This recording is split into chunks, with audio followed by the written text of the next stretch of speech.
Good morning, everyone. Jim Laird here from Largo, Florida. It's actually the humidity's kind of been a little reasonable lately. I don't know what's going on, but maybe I'm getting used to it. I don't know.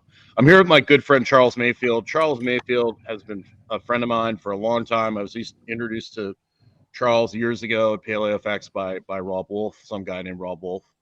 And Charles is a champion for restorative, regenerative agriculture, natural products, providing people with skincare that don't have like tons of chemicals and garbage in it. If you're watching this, please leave a comment, a question, subscribe, share it with somebody else who you might find this interesting. Charles, it's been interesting. You've grown up your entire life in agriculture and around farms. The absolutely insane brainwashing / propaganda / attack on what I would call the traditional small farm, traditional, meat production in the name of saving the planet. They're proposing we all eat, chicken grown in a test tube and meat grown in a test tube and eat, plants and bugs and all sorts of things. Like, and a lot of people are like, this is just conspiracy. Like, what kind of things are you seeing that, this brainwashing is more than just like a bunch of guys on the computer, like coming up with conspiracy theories? Well, I mean, Jim, first and foremost, it's great to be here with you. I appreciate coming on with you. So it's cliched, but follow the money, right? That cliche works in many instances, and On I all think, things, really, on all things. yeah, it really does. Sadly, there's some people in the world that are not only following the money but also following nature. But no, I mean, I think this really boils down to, um, and it's at a fever pitch now. But if you look at the convergence of trademarkable, patentable products as it relates to nutrition, obviously beef is not patentable, and pork, eggs, anything naturally grown, you cannot patent, and therefore charge a premium for intellectual property. So I think from the food side of the court, you've got an intellectual property battle because that's where all the money is, and then you flip that over to the convergence, if you will, of big food, big ag, and big pharma. They're these products that they're pitching don't seem to do much to create healthy humans. And I think in many good ways we're at a tipping point with human health and our ability to tolerate poor nutrition and toxicity in our environment, which is why you're seeing just this glut of obesity and chronic disease and quite frankly, fairly nefarious guidance and advice from the gated institutions of I think medicine. I think extreme lunacy is the word we're looking for, with the CDC declaring that men can breastfeed and men can have babies, and like just an absolute not only ignoring biological truths, but absolutely stomping on anyone who has these views that are like historically you cannot like argue that these things are even relevant. But the emotional argument and the hate crowd and the cancel culture has just it's just absolute lunacy is the only way I could really describe it. Yeah, well, when you're malnourished and vitamin B deficient, And you're yeah, you're you live an indoor zoo human life. I mean, look what happens when we put animals in a zoo. They go nuts. They have to yeah. be on drugs and they quit reproducing. So that pretty much sums it up.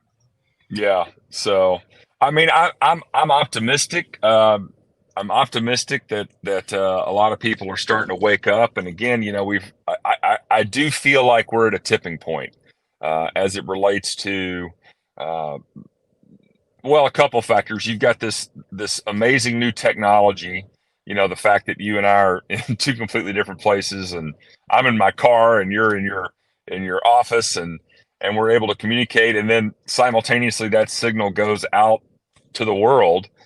Yeah. So people can share their stories, and buck the trends and talk about their successes and what they're seeing in the world, and then others can listen and keep up with those kinds of things. But yeah, for me, it's been the silver lining of the last couple years is that I first sort of had an inkling of this thing's jumped the shark when the conversation around natural immunity isn't robust. Yes. And I've been very, very fortunate to sort of get plugged into some folks like Brett Weinstein and Heather Hine at the Dark Horse. These are two evolutionary biologists, and so they they they have been a sanctuary of sanity for me over the last couple of years, and just sort of general sense making of the world. Yeah. But yeah, when ivermectin was labeled horse paste, when all you had to do was go to Google to see that um, it won the Nobel Prize for its impact on humans, and then natural immunity, the arguably the weapon that has brought us to this day is our ability to develop immunity to pathogenic things in the environment. That's not good enough anymore. Yeah. No more It's chicken. No more chicken pox parties. Dude, I had one of those. I know it's really funny. I compare like and this will probably get burned down on the internet. That's totally fine. I compare the banning of or the shunning of ivermectin and like hydroxychloroquine would be like banning metformin for type 2 diabetes. Like probably the most studied medication in the history of mankind.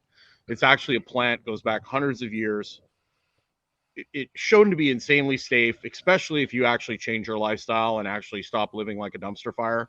It has actually incredible longevity effects. I would compare that to them coming on and saying, metformin is no longer safe. It's toxic. You can't take it for diabetes. It's the same kind of idiocracy. Are you seeing more people kind of banding together in communities and more people getting into raising their own food, and especially with all the talk about them putting certain things, certain therapies into animals now? Are you seeing more people actually taking charge and like getting chickens and getting relationships with local farmers and things like that? I've seen a little bit more of it. I hang out in my bubble, just like everybody else hangs out in theirs, and but yeah, newer faces, younger faces, which is actually hyper encouraging to the regenerative ag homesteading space. So yeah, I'm seeing a little bit of an uptick. I mean, I can tell you this, market forces are always great indicators. It's been a lot harder to get, chickens or or supplies for like pastured poultry in the last couple years. So I do think a lot of people are taking a little bit more care of where their food comes from, and dipping their toes in the waters of regenerative ag, and so that is encouraging. And at the same time, we still hear this talk of these 15-minute cities, Yeah. and aggregating people and vertical farming, and it's the funniest thing about all of it, Jim, is this stuff comes out of the start gate. All of this stuff comes out of the start gate with just such zest and zeal and sexy marketing dollars, pumped behind it. I remember reading an article. This is probably 3 or 4 years ago. I had a bunch of people send it to me. They were converting. I think it was in Denver, Colorado, or somewhere in Colorado. They were converting an old parking garage into this magnificent, vertically integrated, like LED light food production I forget how many millions of dollars they dumped into turning this into this like inner city, food haven. And it was, all the hype, all the publicity. And I think they've closed it down. This is in like less than 4 years. Like they couldn't make it work. And you see the same thing going on with, Beyond Meat and I don't hate the player, hate the game. If you want to go raise a bunch of venture capital money right now, you hop on the ESG DEI train, and you can raise as much money for any harebrained idea you've got. I mean, chicken lab meat grown, chicken grown in a lab seems to be the latest. And at the same time that Beyond Burger and Beyond Meat and all these plant-based meat alternatives are absolutely in the basement. Like they're just cataclysmic falls. I think there's probably going to be a huge lawsuit, or there already is, about mislabeling of these meats. It's funny. It's similar to skincare. I know we'll get into that in a little bit, but the idea that something grown in a lab is somehow more beneficial for you to ingest than something that we have evolved to consume for millions of years is we've lost our intuition, brother. That's the thing. Well, it's crazy because all these problems that have been presented, everything, the solution was always the opposite of what should have been done, right? When they were telling you to not leave your house, don't go outside, don't exercise, stay in your house, wipe everything down. It just goes completely against everything we know about immunity, the whole deal. Same with the environment. Like if they were serious about the environment, they'd be talking about nuclear power. They'd be talking about regenerative agriculture. All of the things that are being presented are actually harder on the environment than what we're actually doing now. And of course, the people that are preaching this stuff, none of them lead by example. They're flying on private jets to these meetings when they could do it over Zoom. They're buying beachfront property, in places they say are going to be underwater in like 5 years. How many times has, we've been told that, the whole world was ending in the next 10 years, either due to an ice age or a heat wave or whatever. So it's just absolute lunacy. And the best way to protect yourself from this is to stay present, stay healthy, and surround yourself with people that actually can still think and reason and all those sort of things, and then support people that are providing good, high quality products that are actually doing good. And on that note, traditionally, if you look at traditional cultures, you look at historically, animal fats, particularly lard, have been used for skincare for, eons and eons and eons. And I've been to your place, I've seen you raise your hogs, your happy pigs, and all that good stuff. Tell me about how you kind of got into this space. And, I know we've got tons of ladies that watch the show, or even myself. They're sick and tired of putting stuff that has 70,000 ingredients on their skin.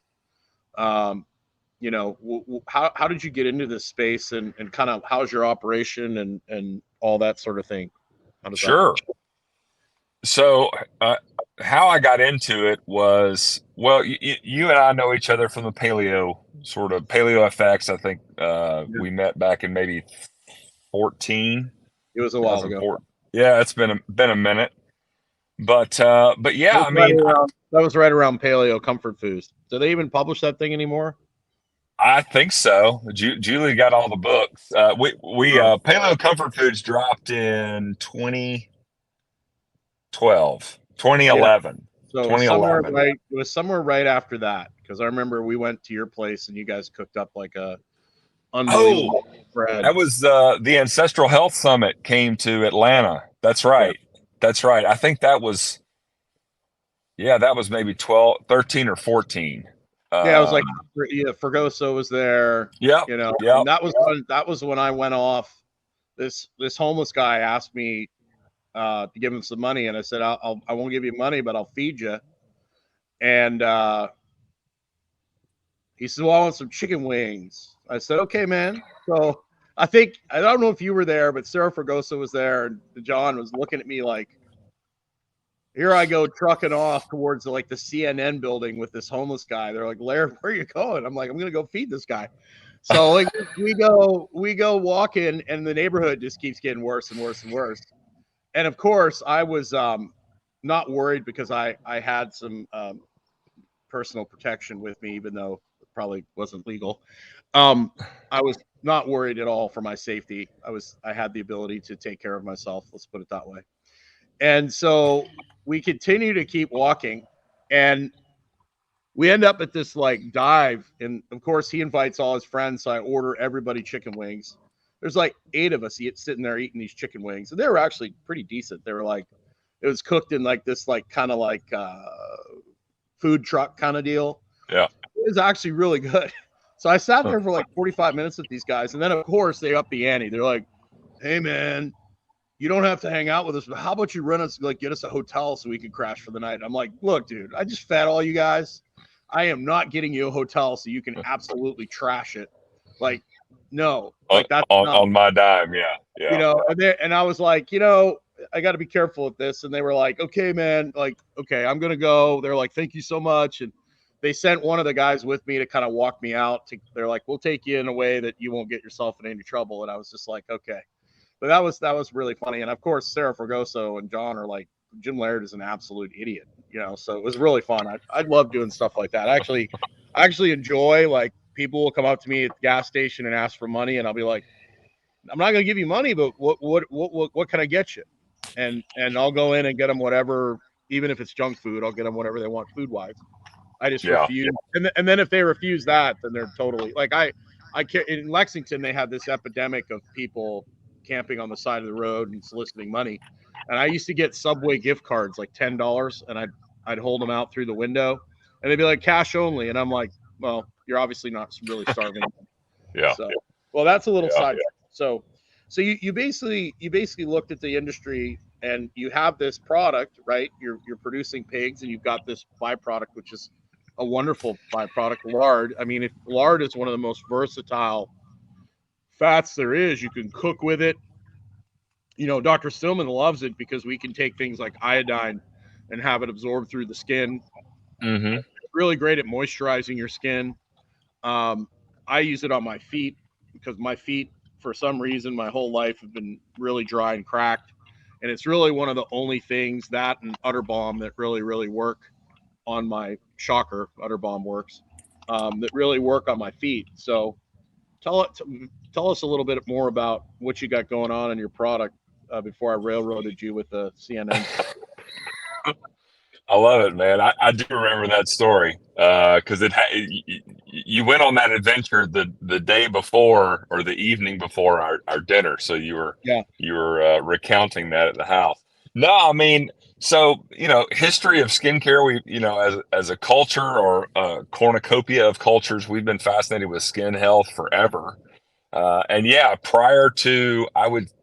I would argue prior to the turn of the century, early 1900s, that entire industry was dominated predominantly by animal fats. You've got olive oils, and you can read the Egyptian text, but it was a lot of animal fats, whether it was butter or just rendered fat. The lard, tallows of the world, and so. And also, historically, it was really something that was, if you want to call it this, reserved for the elite.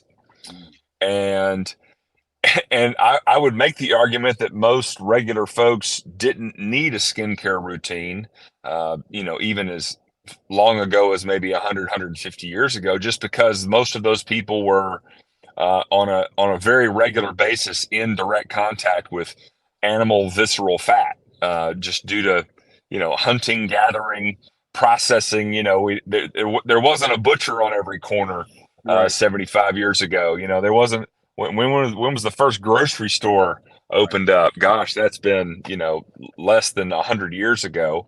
And so yeah, we've always had this fascination. And then, turn of the century, cottonseed oil production ramps up, The predominantly driven. pharmaceutical industry, the petroleum industry, All the things.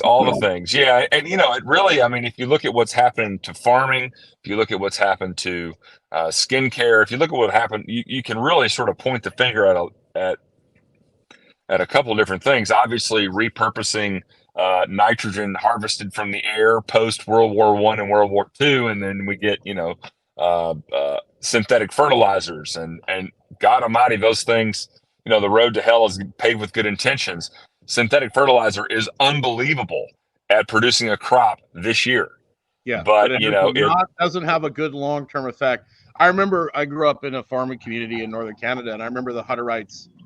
Everyone used to complain because they'd have these giant trucks, the giant like gas trucks of manure, and they would drive them through the fields and just spray the whole field down with manure.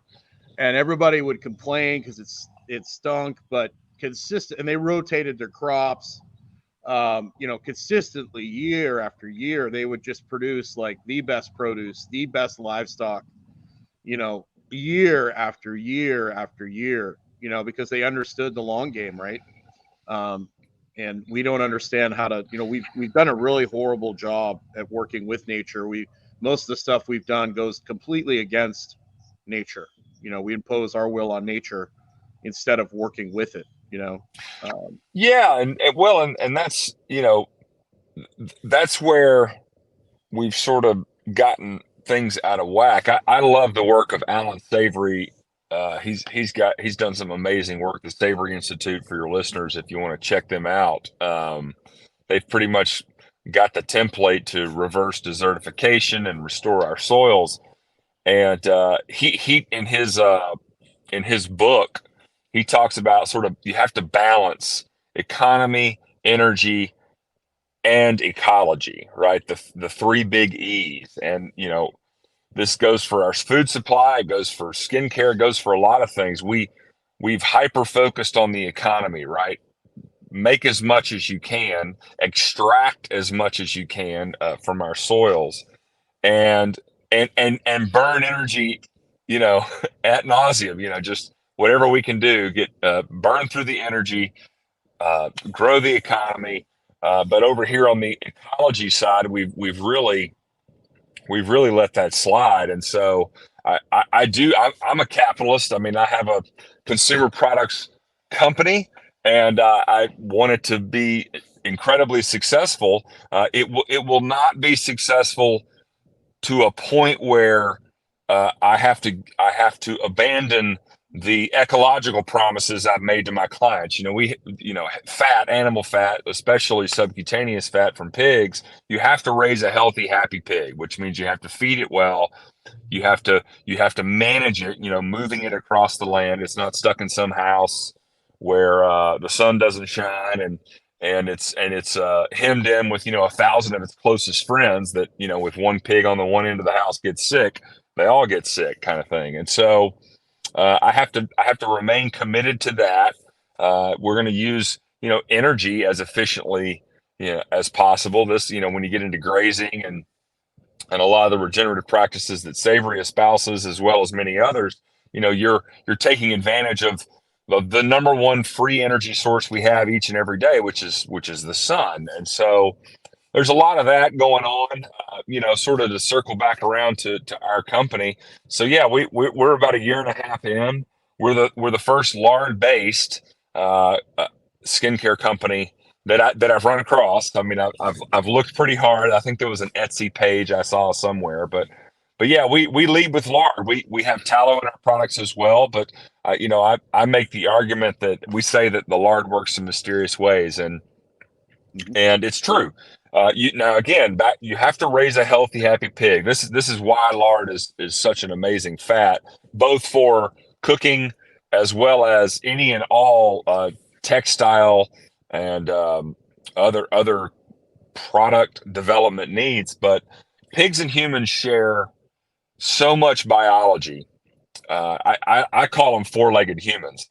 They're highly intelligent as a non-human animal. but they metabolize vitamin D from the sun the same way we do. They're a monogastric omnivore. A lot of the They'll eat skincare absolutely everything and anything, just like we will. and can actually thrive on most anything, which is another reason why they're such a magical animal. Is you can drop a pig into almost any environment, and they will find a way to thrive. Well, And they will take it so, over. They will absolutely dominate it too. Like literally within a generation. they can, yeah, yeah. They will absolutely take over like insanely. So I want to leverage that, right? I want to leverage the pig gift. We're using a product, we're using a byproduct of eating pork that is, for all intents and purposes, a waste product in today's culture. They're not banging down the door at the grocery store for vats and vats of lard. It's Crisco and vegetable oils and all these various other things. It's funny. I've got my cousin, probably my closest cousin, is a antiquer junker. He goes around and acquires these various things. Got a great eye for this kind of stuff. His house, they have collected probably, I don't know, 100 antique lard cans. Now these are you've seen like the popcorn tins at Christmas, the tricolored popcorn. These are varying sizes of tins from the turn of the century that are all lard, and he's got tins that are 120-pound tins. He's got tins that were 8-pound tins, and they've turned some of them into can lights and this, that, and the other. It's awesome. I love going to visit him. But the point is, 125 years ago, that's all you had, and everyone knew about it. Everyone used it. It was, Crisco. Crisco was dyed white. So cottonseed oil, once it's hydrogenated, is not white. They dyed it white when Procter and Gamble launched Crisco. They dyed it white because the predominant cooking fat at the time was lard, and lard is white for those that don't know. So yeah, I'm got this company. We only have a few SKUs, so let's talk about what's wrong with skincare real quick. So, again, it's a lot like the diet industry. They want you to eat 7 small meals a day and regulate this and regulate that, and you got to count calories and step on the scale, and they've removed you away from your intuition. Like, how do I look? How do I feel? How do I perform? And they've done the same thing in skincare. You need an AM cream and you need a PM cream, and there's a different cream for your eye versus your elbows. Listen, I understand and appreciate. I mean, we have a face specific product because our face is our billboard, and we wear clothes that cover up most of the rest of our body. And so, how our face looks relative to our chest or back or whatever the case may be is, I understand that. But outside of that, they've convinced us that we need 17 different steps and an AM and a PM routine. It's just like nutrition, just like the last 3 years. No one wants to talk about what are you eating. If your dermatologist isn't encouraging you to get 7 to 8 hours of sleep a night and get out in the sun occasionally, which that would be a stretch for any dermatologist, get some sun exposure, especially early and late, and maybe reduce or eliminate refined sugar out of your diet. If they're not having these conversations with you, then they're not serving your health and your skin. And so anyway, we've stripped all that down. We've got 4 products. Our launch product, sort of our landmark launching product, was our Total Skincare Bundle, which is a face food, a skin food, and then we have a CBD based skincare elixir. It's a sublingual product that I'm a big fan of.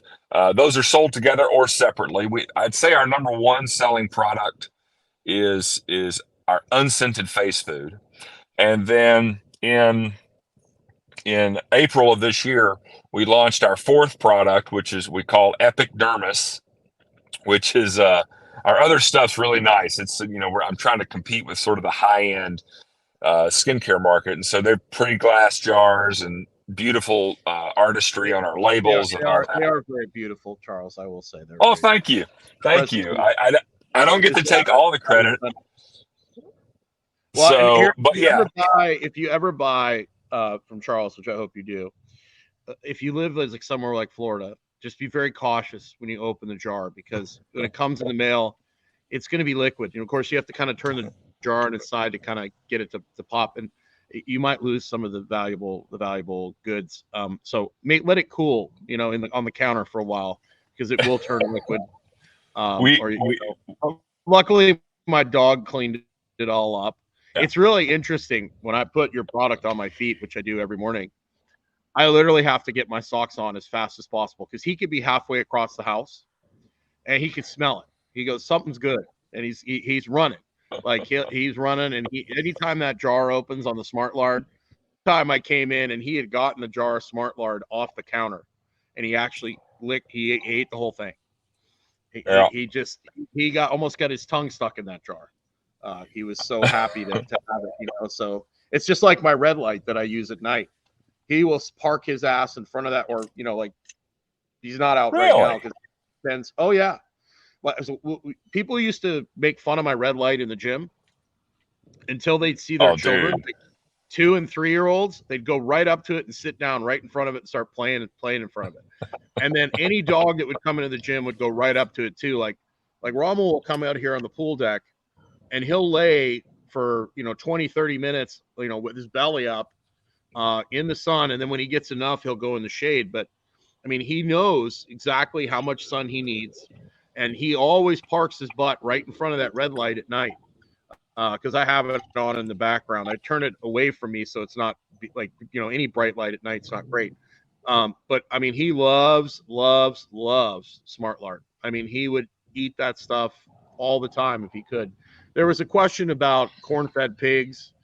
Like Charles was saying, pigs need to be healthy, and pigs eat a wide variety. And people don't understand that with chickens either. Chickens are not vegetarians, people. These animals have things that they naturally eat, and when we force animals in the captivity situation to eat things that they normally would not, can be a large part of their diet, it just like humans, it just doesn't end well. Yeah, Jim, that's a great thing to address. So I'm gonna make a couple of statements. So I'm assuming, the polyunsaturated fatty acids, I call this the PUFA pyramid, PUFA argument. So yes, pigs and chickens, monogastric omnivores, and so they need to be fed properly. And I would say that soy generally is a bigger villain in the increased polyunsaturated fatty acid profile than corn. But absolutely, you have to feed these pigs properly. Now, we fed our pigs a non-GMO soy-free diet. There was corn in there. I think when you start talking about feeding animals, which, again, you don't have to feed cows, but pigs and chickens, you need to, if you're going to concentrate and raise copious amounts of pigs, right? Anybody could throw a single pig and, on an acre of land and leave them alone, and they wouldn't be fat, but they'd grow, but you start raising them in volume, to feed people and various things, and so you've got to augment their feed. And so I love this question, because yes, a pig that's fed poorly is going to have a higher concentration of polyunsaturated fatty acids. The omega-6 to 3 ratio is not going to be ideal. But even in that scenario, I would argue that it's still better than a petroleum derivative byproduct. It's absolutely better than, and I'm so you've got industrial skincare. You have three primary ingredients, and I know this because I tried to make, go to Google DIY skincare. My early recipes were experimenting with what's commonly called an emulsification. So you take water, You take a fat on the other end, and you stick an emulsifier in between them. You heat everything up to a similar temperature, and then you whip it, and it makes. I got to tell you, man, it makes the most amazing, luscious creams ever. The problem is if you don't dump a bunch of toxic preservatives, chemicals in there that will stave off and kill bacteria, then in no time flat, like 6 to 7 days, these early creams I was making, luscious, amazing. And then in 7 days, they were rancid, black, full of mold, right? And so the point is, I'm circling around a bunch of different stuff. We'll get back to PUFAs in a minute, but I would argue that the petroleum derivatives used in skincare are bad. They're not. We're not gas. We're not made of gas. We're not a petroleum product. Obviously, we're carbonaceous in our structure, but I don't think they align with human biology very well. But that's honestly secondary concern of mine when I look at industrial skincare. And what I'm more concerned with are the chemicals and preservatives that they have to use to keep these products that have water in them. Every read your label. The first ingredient is aqua, and so they've got to dump these chemicals in there, and we're learning now. These are massively endocrine disrupting compounds. Most of them estrogen signaling, just parabens and phthalates, just to pick on two. But on top of that, we as humans are covered in bacteria. Like we have like a 5 to 7 pound community of bugs living in our gastrointestinal tract, living on our skin and our hair follicles. They're just everywhere. And so those same compounds that are prohibiting bacteria from growing in a water-based skincare product are also critters on your skin. They're killing the critters in your gut. They're killing the critters in the mouth. So yeah, it's not good. But again, back to the PUFA argument. Yes, is a industrial raised, confinement raised pig going to be going to have a poorer fatty acid profile? Absolutely. I would argue that much of that comes from their environment as well as their food. It all sort of ties together. But yes, we fed corn to a non-GMO, non-sprayed, beautiful corn, wonderful, beautiful corn. We fed that to our pigs, and I've never had my lard tested. But that's not the only thing they ate. A lot of these farms. Oh no, just soy corn, right? So it's just like a human. You can eat certain things in certain proportions and still have a very healthy human. That's one of the reasons we're still here, right? Is our ability to adapt and eat different things in our environment. It's I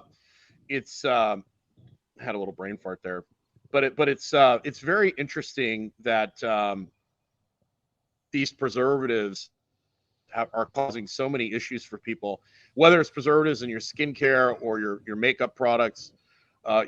Suntan lotion is another one that has a whole shit show of catastrophe in it. Not to mention blocking the sun raises your risk of death higher.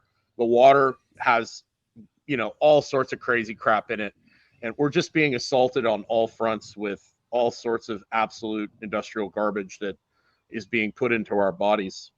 So it's super important to anything that goes on your skin or in your body. But it's funny, we'll have people that don't have a lot of money, and they'll ask me what should I eat? And I'm like, well, if you have to eat a conventionally raised, you can't get grass-fed beef. Go to Walmart, buy the conventional stuff, cook it, drain the fat. That's where most of the toxins are going to be anyways. Your body stores garbage in the fat. Eat that. That's better than not eating protein at all. Sometimes you have to make choices that aren't as good. I would rather eat conventionally raised meat than not eat meat at all. I mean, I think, there's more benefits to it than skipping it altogether, because a lot of people will be like, well, this is toxic. But sometimes you've got to make choices, right? And sometimes people can't afford mean, some of the grass-fed beef. I'm very lucky here in Florida. We have Sprouts, and they sell big packets of like 85, and 85 lean, and I think it's like $4.99, $5.99 a pound, which is still pretty reasonable considering a lot of the places like Publix and that you're looking at $8.99, $9.99, $10.99, $11.99 a pound. So it's getting out of reach for a lot of people. Yeah. Well, I mean, Jim, it's part of the psyop. So we've chased cheap, and we've chased calories, and we haven't chased nutrition. Like, so take the $12 by design, I would argue. What's that? By design, I would argue. Oh, no question about it. But I mean, take that $11 pound of grass finished high end beef, and you take that $11 and you go try and buy food in a box that carries the same vitamin and mineral content as that pound of ground beef. You're going to have to spend $30, well, you're $40 going to be eating all day. Like the amount of calories Correct. You're going to have to get is going to be insane, and then you're going to have to be eating a lot of things that doesn't make your gut very happy. So you're going to have IBS, and then you're going to be on, then you're going to have, acid reflux. They're going to put you on a protein pump inhibitor and all the rest of it. It's just like, it's a spiral out of control. And, Rob talked a lot about this in his book. What was his book about? Wired to Eat. He talks about how these people, Wired to Eat these people in the food industry know more about evolutionary biology than evolutionary biologists do. And they know the right flavors and the right textures and the right amount of fat, the right amount of salt to keep you eating. Your body thinks they're getting this highly nutritional, like a Dorito has lime and all these different flavors that traditionally would have a lot of nutrition in them. Your body's thinking, wow, I'm getting this great food. This has all the taste and the flavor of things that I need. And then the body does an inventory after it ate the whole bag. It's like, I don't have anything. Like, I didn't get any of the nutrition that I need. Let's go looking for more food, right? So you end up, and then you combine that with an indoor lifestyle and not sleeping enough. It just becomes this like, giant snowball of chicanery that just keeps riding down the hill. Charles, do you ship your products worldwide? So far, we've if I'm not currently shipping. Anyone in Turdakistan buy your lard, or do they just go out and get it? So far, no. I mean, listen, we've shipped to the EU, we've shipped to Australia, New Zealand, Canada, UK. I've shipped to South Africa.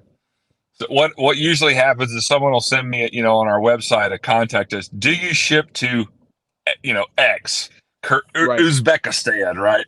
And so I go onto our platform and I look and I'm like, well, I guess we don't. And so I'll set it up. I sort of do a guessing game. I've had to change our international shipping, what we charge for international shipping on 2 different countries. I've had to change it because I just sort of went in and said, okay, maybe it's going to be $25. And South Africa, good God, man, it's like $1,000 to ship something to South Africa. But yeah, we ship it anywhere. Obviously, I'd love to concentrate in the good old US of A and North America. But yeah, it's been everywhere. I just shipped one to Hawaii last week, 2 to Alaska. The arid climates love our stuff, man. Yeah, you've got a really good automated thing too, where you get a discount. It's shipped automatically. I could see the customs agents in Turdakistan like opening the package and being like, "What is this?" Like opening it up, sniffing it. What is this stuff, right? They look at the. At least it's not a powder. That's true. At least it's not a powder. You know. And on that note, one of the things that Dr. Stillman and I love about your product is it's great for transdermal delivery. We mix Lugolds with it. We've actually talked about doing some stuff with you and developing like a product like that. We mix Lugolds with the lard all the time because the Lugolds actually binds with the fat. And, for wounds and for, things of that nature, the combination of Lugol iodine in your product is like money. You want to heal a wound really fast, you put some Smart Lard on there with some Lugols mixed in. You're gonna kill How are you whatever mixing it? funky. I just put it in there and stir it. I just get a little Okay. stir stick, just stir it up, and it goes in there like easy like Sunday morning. I have some Lugals on my counter at home so that I can experiment with it. I just haven't had the time to do it. So I will tinker around with that. No, listen, I think, most things that are fats, I mean, fat solubility, right? And so I do think that Smart Lard could be an absolute game-changing delivery mechanism for a whole bunch of stuff. If you've got, I think HRT would be great for that. Testosterone creams and things like that. Oh, for sure, a great delivery.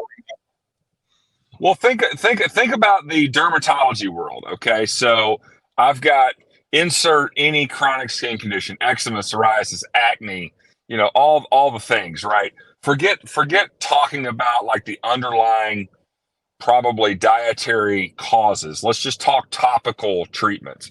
Well, Sure. In the dermatologist world, you're talking about an industrially made sort of static goop, which is like, call it pharmaceutical grade cream, right? And then you take that, base cream, and then you mix in the various active ingredients, I'll use air quotes there, to address the specific skincare condition.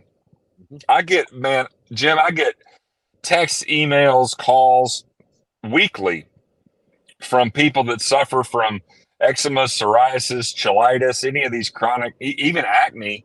And it's like, man, I started using your cream and all of a sudden everything got better. And it's, again, they're using a water-based cream, which means it's got all these chemicals in it, right, to deliver an active ingredient. I'm not saying that those active ingredients aren't beneficial and they aren't effective, but you're delivering them in a mechanism that's, again, harming the skin. And so doesn't a water-based cream also dry the skin out more? Oh, sure. Yeah.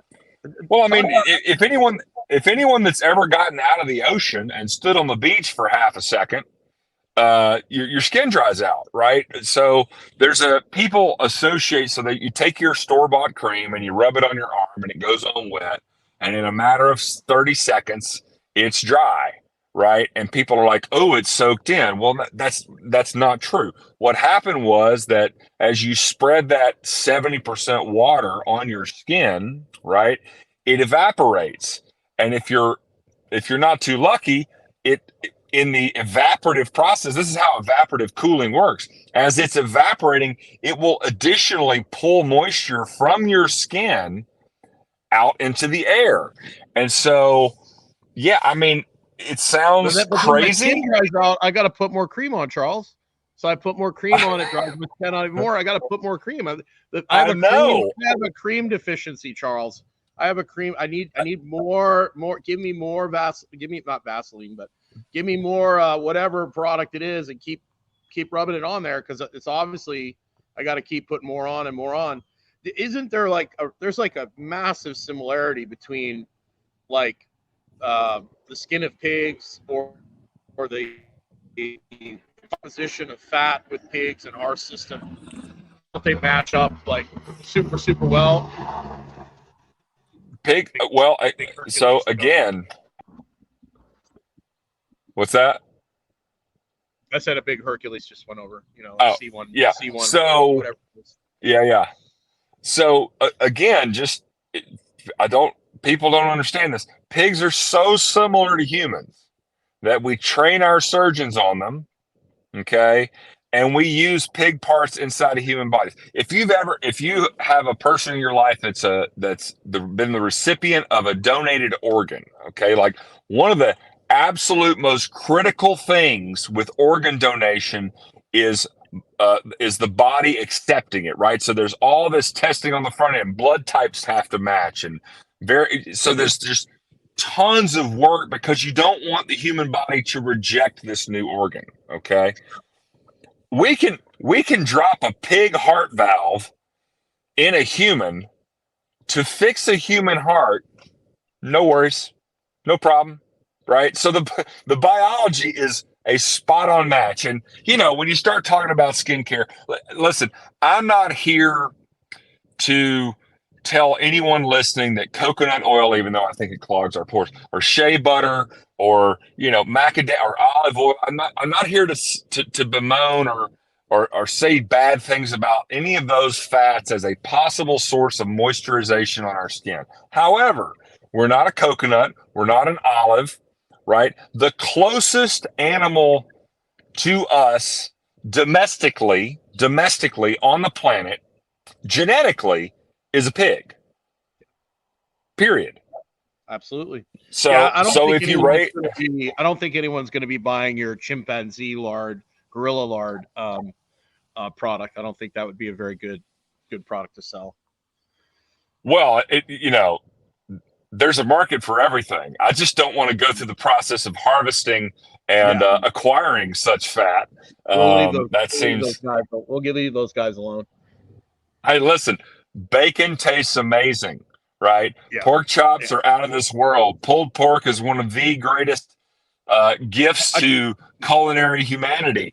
And if you've never had, I've had some of your pork chops. So there's a lady that trained at my gym named Jen Rankin, who has a farm just outside Lexington, Kentucky, Rankin Farm.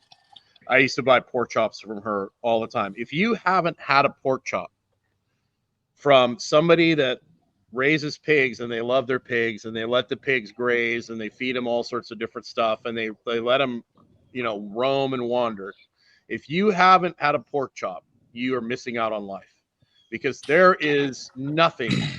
Just make sure you don't overcook it, because they will you'll cook a lot faster than a commercially raised pig, because overcooking it is a sin. But I would argue you haven't had pork. Correct. I would argue you haven't had pork. If you have not eaten, store-bought pork is not pork. It's bleached. It's orc. It's orc. Yeah, I would argue that a high quality pork chop from somebody who raises healthy, happy pigs, I'll put it up there with the best filet. I'll put it right there with the tomahawk ribeye. I will put it there with any cut of beef. It is absolutely phenomenal. And if you get real bacon from somebody who raises healthy pigs too, that is also an experience that is well worth your effort. If you can find a local farmer that you can support, or a farmer's market, and buy some pasture raised pork, fantastic. It's where it's at, man. It's where it's at. Yeah. We're both encouraging people to find a pastured pork provider, and Farrow is a company. So back to the origin story. So the very first pig that I ever sold a customer, right? I raised some pigs. This goes all the way back to like 2017. Raise these pigs. It's time to take them to the butcher. I have two friends in Atlanta that each bought half a pig. And so I said, do you want me to just tell them how to cut it up? Yeah, just cut it up however you cut your pig up. And so, of course, I go to the butcher and pick it up. And of course, all the fat. I want the leaf fat. I want the back fat. We're not wasting any of this animal. And so I deliver, the butts and the chops and the belly and the ground pork. I deliver that, and the fat. I deliver it to these customers. And my phone rings in about a week. My good buddy Luke, and he's like, "Hey man, what am I supposed to do with this fat?" I was like, "Oh, glad you asked, man. You grind it up and you put it in a slow cooker and you render it down, and then you can cook with it. You can do all sorts of stuff with it. It's the most amazing. If you haven't cooked with lard, do it." All right, cool. Hangs up the phone. About another week goes by, and Luke calls me and he's like, "Hey man, can you just come get this fat? We're not going to do anything with it." And so So yeah, I started saving the fat from all of my pigs and all my cows, and I played around, made some soaps and various things, but yeah, so when it came time to start tinkering with and developing these products, I had this freezer full of fat that no one else wanted, and I was rendering some of it to cook. That's how this. I came home. I mean, we go into this on the website, but I had this nasty sunburn. Come home in an act of desperation. I had this jar of lard in my refrigerator that I was cooking with and frying with, and lathered that stuff on. And God Almighty, the sunburn was gone in a couple of days, and then I never peeled, and that was it. That was what started it. That's awesome. And if you like the Charles Mayfield pork rinds are on another level. It's extra, like it's almost like from another planet. It's extraterrestrial. If you can find somebody who really knows how to make pork rinds from high quality pork products, absolutely, I guess you would call them chicharrones. Would that be correct? Chicharrones. Chicharrones. Absolutely phenomenal. And this all goes back to like traditional cultures. Like they use the whole animal, whereas in our modern world, we waste a lot of the best parts of the animal. I was on a Twitter Spaces. I know you and I were on. I was on with James Berry last night. He's the guy that founded Eat Pluck. And he's one of these other guys that's dedicated to whole animal and using the whole animal. And he's got a fantastic company. They take organ meats, desiccated organ meats, and mix them into spice blends. And so phenomenal. But we're talking last night. He's like, dude, I have the hardest time in the U.S. sourcing my pancreas and my spleen because the USDA just will hardly let those organs be utilized, and it's not that dissimilar with what goes on with the pig and brains, all the things. We don't use any of this stuff. We don't use the whole animal. Up in Canada, we had a massive problem with. You actually could put you could have a little side gig if you would sell your black bear pancreas to the Chinese. You could have a nice little side business. Big money. Big money. They would literally, kill a black bear and like literally just take the pancreas and leave the rest of the bear, which I don't think is good practice. But we had actually a massive black bear problem in Aspen and then also in Canada where I was from, because we had these ideologues that got in power that had no idea how nature works, that there's balance in the system, there has to be predators, there has to be, and in Aspen, as these bears, got pushed out of their territory and they took the hunting season away, all of a sudden there was more bears and they started coming into town. And eventually some people that actually had brains, restored like the spring bear hunt. But it's all about balance in nature, right? And nature balances itself out. Charles, does a pretty good job. We would stay on here all day, but we know we both have things we need to get to. I hope you've enjoyed our conversation, everyone. Thanks for sticking with us. Where can people find you? If you go down in the description, I've got a bunch of links to Charles' stuff. Where can people find you on Instagram? Where you have a YouTube channel? Where people find you? Instagram is Pharaoh's at Pharaoh's Skin. Twitter is at Pharaoh Life. If you want to go to, this will be my inaugural announcement. We've got a discount for anyone that wants to sign up with us. If you'll go to lardforthewin.com, lardforthewin.com. Yeah, thank you. You can give us your first name and your email address, and we'll ship you off a super discount code to save on our products. And obviously that'll ultimately kick you over to our website, pharaoh.life. You're welcome to go there, but there's a sweet discount code this is the inaugural announcement for Lard for the Win here with Lard you, Jim. So is that one word? Is it for or Lard? F-O-R. Lard for the Win. L-A-R for F-O-R. No, Lard. LARDFORTHEWIN. Lard for the win. Yeah, because you could get confused and put like the number 4 in there. And how did you? Oh yeah. How did you come up with that website idea? Were you like taking some psychedelics or?